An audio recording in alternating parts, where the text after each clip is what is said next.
Good morning everybody, welcome to my channel Physics by Kale sir. Friends, last period we complete the half part of our first chapter rotational dynamics. In that particular we see about the circular motion. Today in the 12th period of our channel we start the new topic in that chapter called as rotational motion. There is a combination, you know that we earlier tell us what is the chapter is the combination of circular motion and rotational motion. The first chapter rotational dynamics is the combination of all two chapters called circular motion and rotational motion. इसमें का circular motion part complete हुआ है, उसमें एक दो part रहे जो rotational motion में कंप्लीट होने वाले हैं और अभी in the 12th period we start what is rotational motion and all the concepts along with that rotational motion. So let us start with high excitement. With excited mind, I ask you one question. Are you excited to start the physics? Are you excited to learn the physics? Are you excited to start the period? Yes बोलो comment box में और with the high excitement let us start the next topic called as rotational motion. Please concentrate over that topic. Rotational motion is one of the most important topic in that first chapter and the first article connected with that particular is moment of inertia. What is the called moment of inertia? लेकिन इसके पहले सब important definitions हमको लेने हैं. Rotational motion का मतलब सीखना है तो प्लीज कंसंट्रेट. हमने सर्कुलर मोशन देखा था जब जब body along the circumference path move करेगी, along the curve path motion करेगी, उस मोशन को हम क्या कहते हैं? Circular motion. Please concentrate friend, very easy. What is the difference between circular motion and rotational motion? The first understanding is what is rotational motion. तो please concentrate. ये pen है, ये जो मार्कर है अबाउट डिफरेंट एक्सिस, ये अपने आप की तरफ घूम सकता है.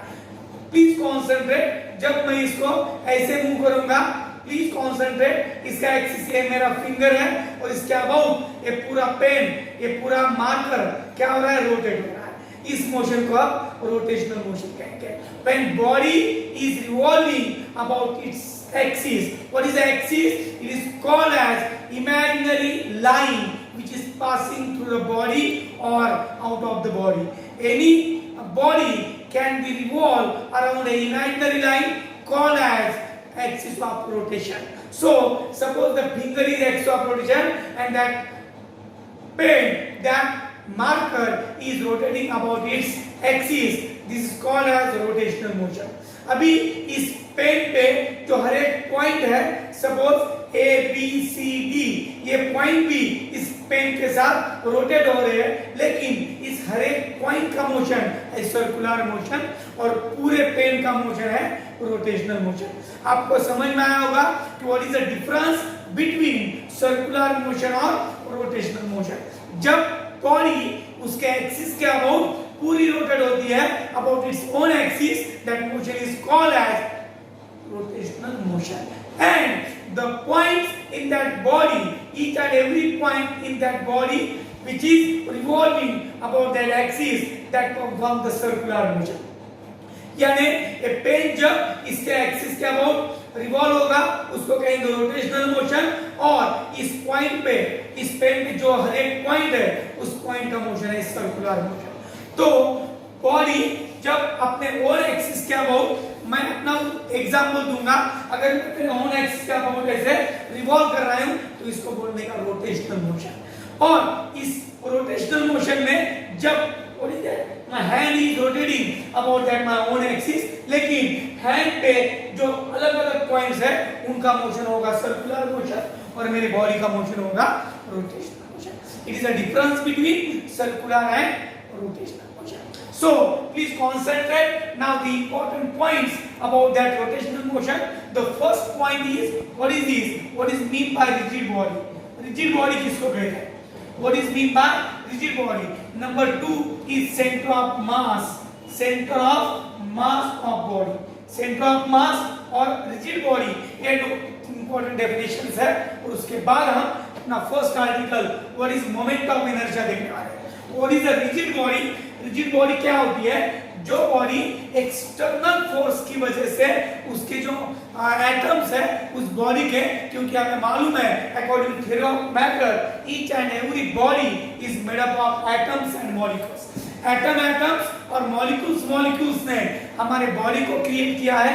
Each and every substance, each and everything we can see here is made up of matter. आप सबको मालूम है। और matter, made up of matter का जो सबसे इंडिविजुअल पार्ट है उसको हम एटम्स कहते हैं। एटम के कॉम्बिनेशन को मॉलिक्यूल्स कहते हैं। ये जो बॉडी है तो हर एक बॉडी मॉलिक्यूल्स और एटम से बनी है। और जब इस बॉडी का कंस्ट्रक्शन होता है तो ये एटम कंबाइन होकर बॉडी बनती है। तो एटम में जो डिस्टेंस है उस डिस्टेंस को कहते हैं इंटर एटॉमिक डिस्टेंस। क्या है? Body is made up of number of atoms और जो एटम में डिस्टेंस होगा उस डिस्टेंस को बोलेंगे इंटर एटॉमिक डिस्टेंस और inter molecular distance, the distance between the atoms of body. जो भी बॉडी है जो एटम से बनी है, हमको मालूम है जो दो एटम में का जो डिस्टेंस होता है उसको कहेंगे इंटर एटॉमिक डिस्टेंस और मॉलिक्यूल का जो डिस्टेंस होता है इंटर मॉलिक्यूलर डिस्टेंस।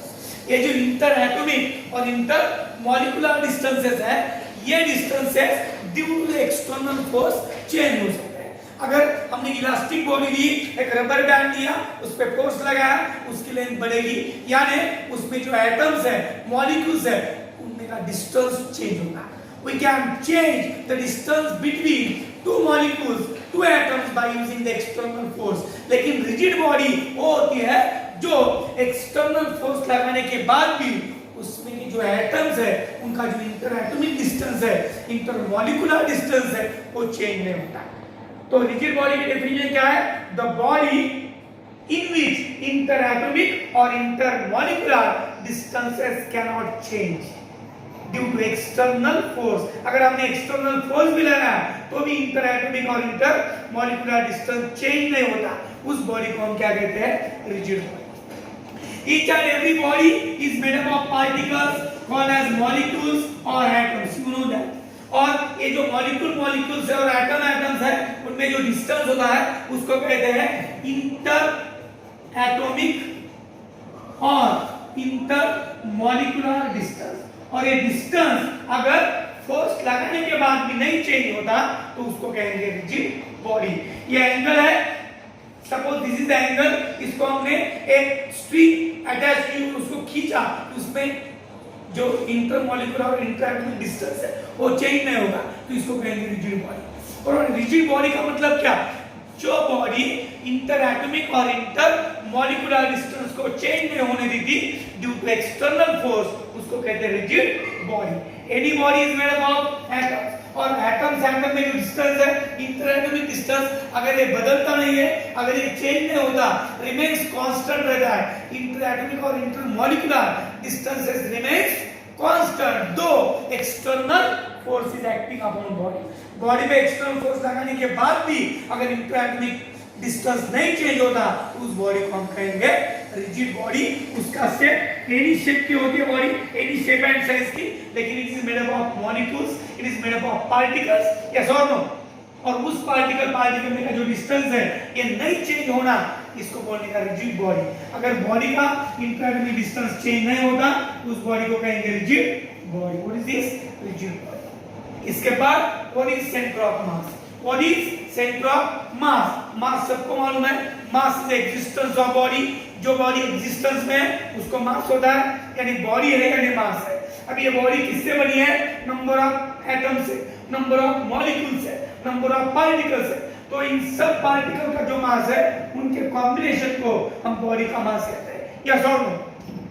तो इस बॉडी में एक मास का सेंटर होता है, एक पॉइंट होता है जिसको हम सेंटर ऑफ मास कहते हैं। लेकिन उसकी साइंटिफिक डेफिनेशन क्या की कि बॉडी का मास एक पॉइंट पे कॉन्सेंट्रेट होता है। एक जो पॉइंट होता है जिस पे हम suppose to be concentrated, body का mass suppose to be concentrate करते हैं, उस पॉइंट को हम बोलते हैं सेंटर ऑफ मास।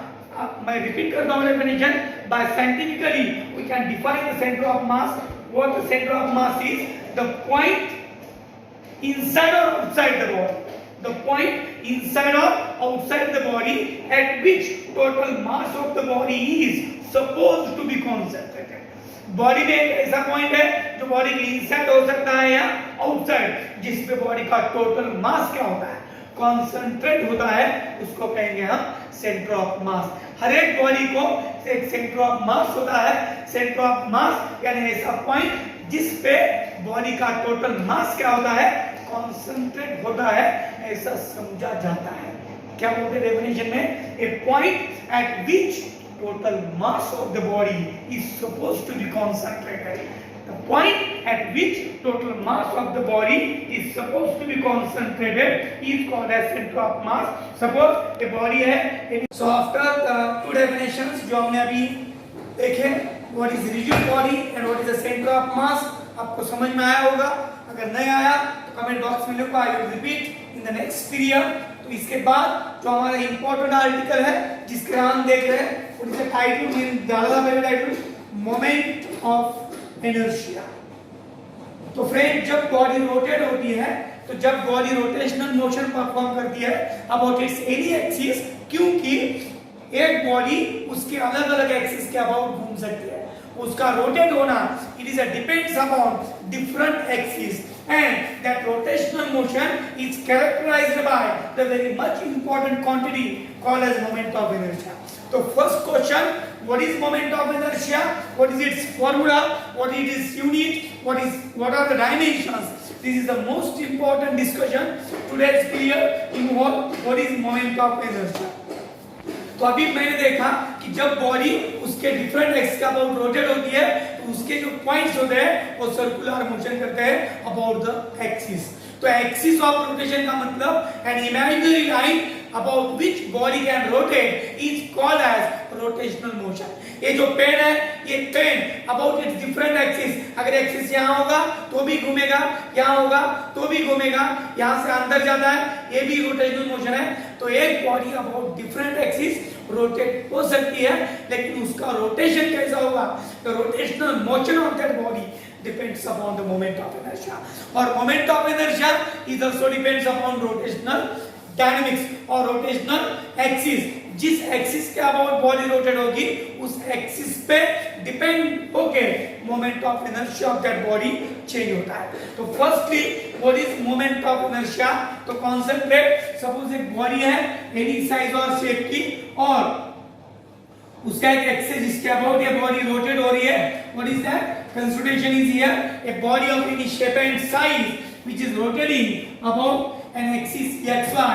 सपोज एक xy एक्सिस है और इस xy के अबाउट ये बॉडी रोटेट हो रही है। This body is made up of different number of particles. Suppose the body consist of n number of particles. Consideration क्या है? ए बॉडी रिजिड बॉडी है, no doubt, a body having n number of particles, उसमें n number of particles से body बनी है, having masses m1 m2 m3 dash m1। What is this? A body is considered here having n number of particles and masses of that particles are m1 m2 m3 mn, yes or no? And that body is rotating about an axis xy, और ये जो body है जो n number of particles से बनी है, ये body xy axis को रोटेट हो रही है।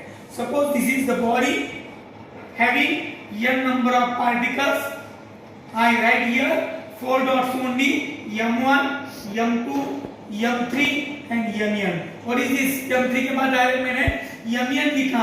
सपोज इस बॉडी में n नंबर ऑफ पार्टिकल्स है, और ये जो है ये हर एक पार्टिकल का एक्सिस से परपेंडिकुलर डिस्टेंस मैंने लिखा r1 r2 r3 rn। मैंने पहले फिगर निकाली क्योंकि डेफिनेशन को अंडरस्टैंड करने के लिए मेरे पास स्कीमेटिक डायग्राम चाहिए।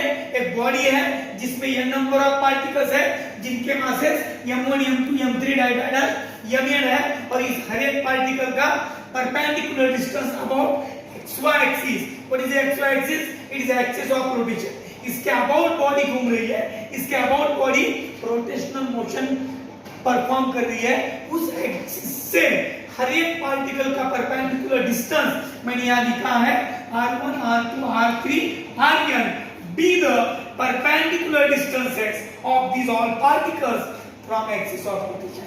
एक्सिस से हर एक पॉइंट का डिस्टेंस मुझे मालूम है और हर एक पार्टिकल का मास मुझे मालूम है। मैंने क्यों निकाला? क्योंकि डेफिनेशन जब होगी तो आपको मोमेंट ऑफ इनर्शिया परफेक्टली समझना, इसके लिए मैंने पहले हम रिवर्स जा रहे हैं अंडरस्टैंडिंग को ग्रेट कंसीडर करके। This is the direction of velocity, ये बॉडी घूम रही है ऐसे एंटी क्लॉकवाइज में, और इसका m1, m2, m3, mn ये मासेस है पार्टिकल्स के, और r1, r2, r3, rn these are the distances, and इसकी वेलोसिटी v1, v2, v3 और vn। सॉरी, यहाँ v1 होगा, यहाँ v2 होगा, यहाँ v3 होगा। Different velocity, different masses, different distances, ऐसे n नंबर ऑफ पार्टिकल की बॉडी है। अब डेफिनेशन पे कॉन्सेंट्रेट करना है। What is the definition of moment of inertia? Please concentrate. आपको इनर्शिया मालूम है, इनर्शिया का मतलब it is a characteristic of mass, due to the mass each and every body को एक कैरेक्टर होता है, उसको कहते हैं inertia. It is a property, inertia is nothing but the very much important property जिसका डिस्कशन हमने 11th 9th में किया है। फिर भी आपको बेसिक पीरियड में मेरे मिल जाएगा इसका आंसर, लेकिन अभी हमें सीखना है what is moment of inertia. जब ये बॉडी इस एक्सिस के अबाउट घूमेगी तो उसके जो पार्टिकल के मासेस है, डिस्टेंसेस है, उस पे कंसंट्रेट करना है moment of inertia. What is the moment of inertia? It is a sum of products, it is a sum of products. What is the moment of inertia? It is divided by capital R. इसकी definition क्या है? It is a sum. सम यानी addition है। Addition किसकी है? Addition of products. किसका product? इस body में जितने मास है उस मास और उस पार्टिकल के मास का distance. What is the product? Product of mass of each particle and square of the distance of that particle from axis of rotation. पहले अंडरस्टैंड करो, प्रोडक्ट लिया सर ने पार्टिकल का मास और एक्सिस से जो डिस्टेंस है उसका square. Product of mass of particle and square of it's distance from axis of rotation.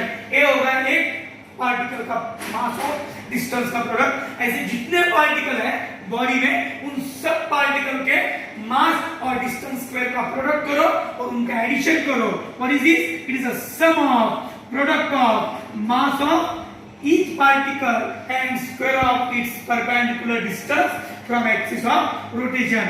So m1 r1 square, m2 r2 square, m3 r3 square, और इसके बाद हम डैश डैश लिखेंगे mn rn square, क्योंकि हमारे body में n number of particles है। इस हर एक पार्टिकल का मास लिया और उसके डिस्टेंस स्क्वायर को लिया, उनका प्रोडक्ट किया और उनका एडिशन किया। जितने भी बॉडी में पार्टिकल्स हैं उन हर एक पार्टिकल का मास और उस पार्टिकल का एक्सिस से जो डिस्टेंस है उसका स्क्वायर, इनका प्रोडक्ट और सब प्रोडक्ट का addition. The sum of product of mass of each particle and square of its distance from axis of rotation। इस सम को, इस प्रोडक्ट के सम को हम कहते हैं moment of inertia. What is the moment of inertia? I repeat the definition. The sum of, किसका सम? Product का सम। किसका product? Mass of each particle and square of its perpendicular distance from axis of rotation. Axis से हर एक particle का distance मैंने लिखा है, मास लेना है, डिस्टेंस का स्क्वायर लेना है, मास लेना है, डिस्टेंस का स्क्वायर लेना है। जितने पार्टिकल है उस हर एक पार्टिकल का मास और डिस्टेंस स्क्वायर का प्रोडक्ट करो और प्रोडक्ट का एडिशन करो, आपको जो क्वांटिटी मिलेगी उसको बोलने का moment of inertia. Moment of inertia is signified by mass. Linear motion में जो मास होता है उसको रोटेशनल मोशन में हमने मोमेंट ऑफ इनर्शिया कहते हैं। Please concentrate. यहाँ क्या किया हमने? हर एक पार्टिकल का मास लिया, उसके डिस्टेंस स्क्वायर को मास से मल्टीप्लाई किया और उन प्रोडक्ट का एडिशन किया, उसको कहेंगे moment of inertia. So mathematically we can write here summation of m(r)(i). What is this? m(r)(i) square, where r is equal to कितने पार्टिकल्स है 1 to n, जितने बॉडी में पार्टिकल है उन सब पार्टिकल के मास और डिस्टेंस स्क्वायर का सम प्रोडक्ट लेना है और प्रोडक्ट का समेशन उसको कहेंगे मोमेंट ऑफ इनर्शिया। आपको डेफिनेशन समझ में आई होगी।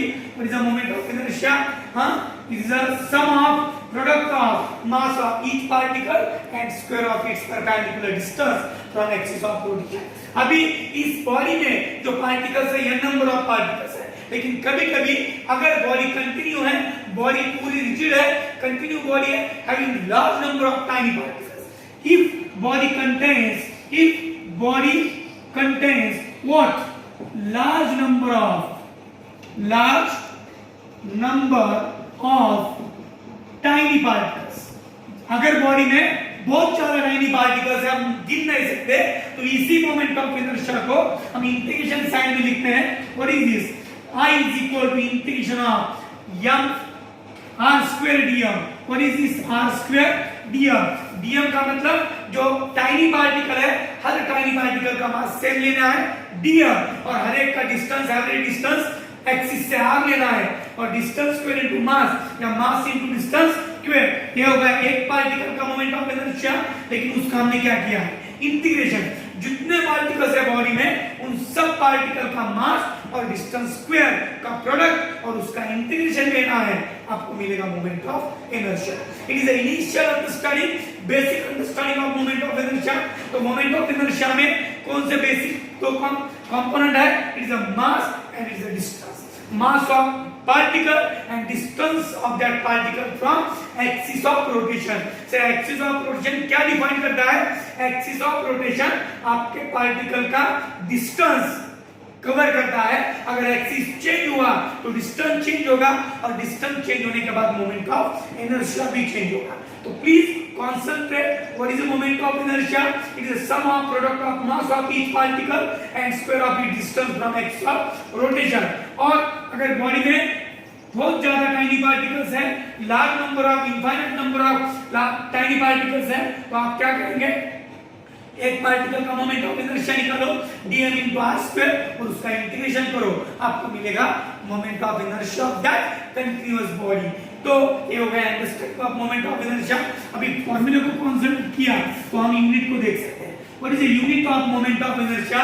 इसमें डिस्टेंस स्क्वायर है और इसमें मास है। तो डिस्टेंस स्क्वायर और मास का यूनिट क्या होता है? किलोग्राम, और डिस्टेंस का यूनिट होता है मीटर स्क्वायर। तो ऐसा यूनिट क्या होगा? ऐसा unit of moment of inertia is, what is this? Distance square metre square, mass kilogram, तो kilogram into metre square। What is a kilogram into meter square? Kilogram into meter square is the SI unit of moment of inertia। And अगर इसको CGS में convert करना है, what is the CGS? CGS unit of MI is, what is this? ग्राम होगा, kilogram का ग्राम, और metre का होगा centimetre square. So what are these? These are the SI and CGS unit of moment of inertia by using formula. The unit is kilogram meter square and gram centimeter square। So after that we see here what are the dimensions। So dimensions के लिए मैं फिर concept का फॉर्मूले में, तो dimensions यहाँ लिखूंगा, dimensions of I, moment of inertia के डायमेंशंस। तो फॉर्मूले में जो moment of inertia dimension form में ऐसा लिखते हैं, dimensions of moment of inertia is equal to dimensions of r square into dimensions of dm। तो r स्क्वायर यानी क्या? डिस्टेंस यानी लेंथ, यानी m0 l2 क्योंकि डिस्टेंस स्क्वायर है, और t0। यहां मास m⁻⁴ l⁻�0 t0। तो कॉम्बिनेशन क्या होता है? डायमेंशंस होते हैं, पूरा कॉम्बिनेशन करो, m⁻⁴ l⁻�2 t⁻�0। These are the dimensions। पूरा कॉन्सेप्ट करना है, m⁻⁴ l⁻�2 t⁻�0 are the dimensions of moment of inertia। तो फ्रेंड्स हमने कॉन्सेंट्रेट किया है। अगर समझ में नहीं आया तो प्लीज कमेंट बॉक्स में लिखो, लेकिन अगर समझ में आ रहा है तो नोट डाउन करना है, रिपीट वीडियो को देखना है, और बार बार देख के आपको कॉन्सेंट्रेट करना है। व्हाट इज पूरा एक्सट्रैक्ट इसका लिखा है, ये मैथमेटिकल थ्योरेटिकल फॉर्मूला मैंने आपको बोला है, ये मैथमेटिकल फॉर्मूला है, ये शॉर्ट फॉर्म है, ये कंटीन्यूअस फॉर्म की बॉडी है, और इसका यूनिट और ये डायमेंशंस। पूरा एक सिस्टमैटिक क्वेश्चन हुआ है अपना what is the moment of inertia, उसकी डेफिनेशन, उसका इनिशियल बेसिक फार्मूला, इसका डेडिकेटेड फार्मूला और इसके बाद उसका यूनिट ऑफ डायमेंशंस। अभी इसके बारे में what are the factors on which moment of inertia depends. अभी हमें ये सीखना है कि ये जो मोमेंट ऑफ इनर्शिया है उसका सिग्निफिकेंस देखने से पहले हमें देखना है कि ये मोमेंट ऑफ इनर्शिया किस किस कंपोनेंट में किस किस फैक्टर्स पे डिपेंड्स है। अगर हमने बॉडी को देखा तो बॉडी में डिफरेंट मासेस हैं, उनके डिस्टेंसेस है, तो formula said that what said that कि फार्मूला हमें बताता है कि moment of inertia of that body का जो मोमेंट ऑफ इनर्शिया है it depends upon mass of body. First of all mass of body पे डिपेंड है। नंबर 2 डिस्टेंसेस ऑफ पार्टिकल के distances about axis of rotation, यानी axis of rotation से हर एक particle कितने डिस्टेंस पे है उस डिस्टेंस पे भी मोमेंट ऑफ इनर्शिया डिपेंड है। लेकिन ऐसे नहीं बोलते डिस्टेंस पे डिपेंड है, तो बोलते हैं position of axis of rotation. First factor moment of inertia depends upon mass of body. Second factor moment of inertia depends upon position of axis of rotation. कि पोजीशन बदली तो डिस्टेंस बदलेगा और डिस्टेंस बदला तो मोमेंट ऑफ इनर्शिया चेंज होगा। तो second factor क्या था, एक्सिस की पोजीशन क्या है इसके अकॉर्डिंग हमारा मोमेंट ऑफ इनर्शिया चेंज होता है। Number 1 mass of body, number 2 axis of rotation की पोजीशन, नंबर 3 क्या है ये जो मास है ये मास का डिस्ट्रीब्यूशन कैसे हुआ। इस बॉडी में मास एक्सिस से बहुत दूर है या एक्सिस से नजदीक है, एक्सिस के नियर या एक्सिस के अवे, एक्सिस से कहां अपने पार्टिकल डिस्ट्रीब्यूट हुए और जो डिस्ट्रीब्यूशन ऑफ मास का डिस्ट्रीब्यूशन एक्सिस के नियर होगा तो मोमेंट ऑफ इनर्शिया अलग होगा, और अगर particles distribute away from axis तो मोमेंट ऑफ इनर्शिया अलग होगा। तो moment of inertia depends upon distribution of mass also. ये तीसरा वेक्टर है कि मोमेंट ऑफ इनर्शिया मास के डिस्ट्रीब्यूशन पे डिपेंड है, और चौथा जो फैक्टर है जिस पे मोमेंट ऑफ इनर्शिया डिपेंड है it is shape and size of body. Moment of inertia of body depends upon shape and size of body. Body का शेप चेंज हुआ, साइज चेंज हुआ तो भी मोमेंट ऑफ इनर्शिया चेंज होता है। It's a basic ideas about moment of inertia. तो हमने आज के पीरियड में what is the basic concept of rotational dynamics, rigid body क्या है देखा, उसके बाद सेंटर ऑफ मास देखा, उसके बाद मोमेंट ऑफ इनर्शिया का पूरा क्वेश्चन हमने डिड्यूस किया, डेफिनेशन, फार्मूला, यूनिट, डायमेंशंस, और उसके बाद जो फैक्टर्स हमने देखे there are 4 factors on which हमारा depends. Number 1 mass of body, number 2 axis of rotation की position, number 3 distribution of mass, और number 4 size and shape of body. तो पूरा कॉन्सेंट्रेट करना है। इसके बाद जो पीरियड होगा इस पीरियड में with respect to that rotational dynamics, rotational motion के कंसर्न में तो इंपॉर्टेंट टर्म्स है कि जब बॉडी रोटेट हो रही है तो उस बॉडी की काइनेटिक एनर्जी क्या होगी, उस बॉडी का मोमेंट ऑफ इनर्शिया क्या होगा, उस बॉडी का टॉर्क क्या होगा। तो different factors connected with that moment of inertia हम देखने वाले हैं। लेकिन इस पीरियड में अभी इतना ही काफी है। आज का पीरियड पूरा कॉन्सेंट्रेट करो, नहीं समझ में आया कमेंट बॉक्स में लिखो, अगर अच्छा लगा है आपको लाइक हुआ तो लाइक करो, उससे कुछ समझा है वो भी कमेंट बॉक्स में लिखो, और अपने फ्रेंड्स को इस वीडियो को शेयर करो, और ज्यादा से ज्यादा घर पे बैठ के ट्राई करो कि इस आर्टिकल को पूरा करना है। जिस दिन हमने वीडियो देखा उसी दिन उस आर्टिकल को पूरा कंप्लीट करो। पूरा एक स्टेप में नहीं देखा है, लेकिन बुक का यूज करके आप पूरा इस क्वेश्चन को आइडियली लिख सकते हैं। इसके नोट्स क्रिएट करो और उस नोट्स का स्टडी करो। इसके बाद हम नेक्स्ट पीरियड में 13th पीरियड में kinetic energy of rotating body की काइनेटिक एनर्जी देखेंगे। और इस पीरियड का पूरा कॉन्सेप्ट करने के लिए बेस्ट ऑफ लक। घर पे बैठो, stay at home and study at home, study from home. आपके 12th साइंस के लिए घर बैठने के लिए और घर पे बैठ के ऑनलाइन स्टडी के लिए मेरे बहुत ज्यादा बेस्ट ऑफ लक। और हार्ड वर्क करते रहो, हार्ड वर्क इज कंपल्सरी, क्योंकि हार्ड वर्क ही आपका कॉन्फिडेंस बढ़ाएगा, और self confidence is our power. आप सबको मालूम है कि सेल्फ कॉन्फिडेंस पावर है। तो with that particular things we study at home, stay at home. Best of luck. जय हिंद।